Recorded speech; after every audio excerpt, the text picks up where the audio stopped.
Тақырып сүйікті қаламыз деп аталады. Осы тақырып бойынша біздің өтетін сөздеріміз мейрамхана, аялдама, қонақ үй, көлік тұрағы, алаң, спорт сарайы, сауда үйі, дәмхана. Яғни бұл нысандардың барлығы қай жерде орналасқан? Қалада орналасқан. Енді осы жаңа сөздерге қатысты мен сіздерге мына жерге суреттер мен заттар дайындап қойдым. Осы суреттерді бір-бірлеп кеп таңдаймыз, сосын сөйлем құраймыз. Кәнекей, келеміз, аламыз бір-бірден сурет алыңдар. Бір-бірден аламыз. Я, бір-бірден аламыз. Кімге жеткен жоқ? Аламыз. Нанды аламыз. Ясмина, кәне? Ыдыстар, я, сені қайсы? Дәмхана. Ал сөйлемін қандай болады? Дәмханада әдемі ыдыстар бар. Дәмханада әдемі ыдыстар бар, немесе дәмханадан ыдыс арқылы не істейсің сен? Тамақ іштім, я, дәмді тамақ іштім. Тұрады, дұрыс, я. Көлік тұрағында біздің мәшинелеріміз тұрады, дұрыс. Көлік, я, көліктің суреті, я. Қай суретке қатысты жаңа сөзге? Көлік тұрағы. Я, сөйлемін қандай болады, Диляра?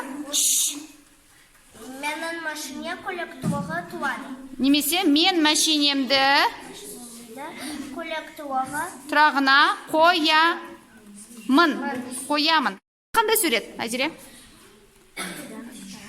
Ұйықтап жатыр. Қай жерде біз жақсы демаламыз? Қай суретке қатысты деп ойлайсың? Қонақ үй. Ал сөйлемін қандай болады?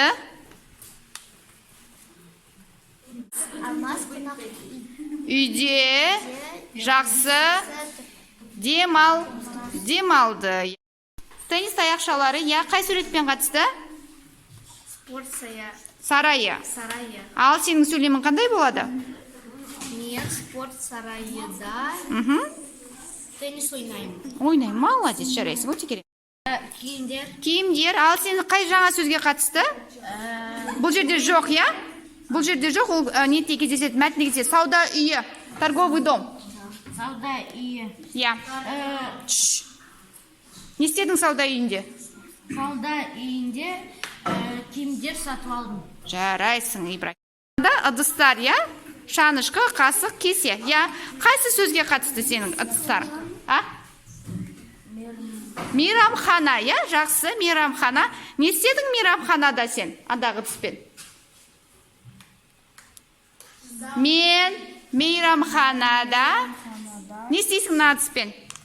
Шай? Ішемін, или шай іштім. Жақсы, Алан.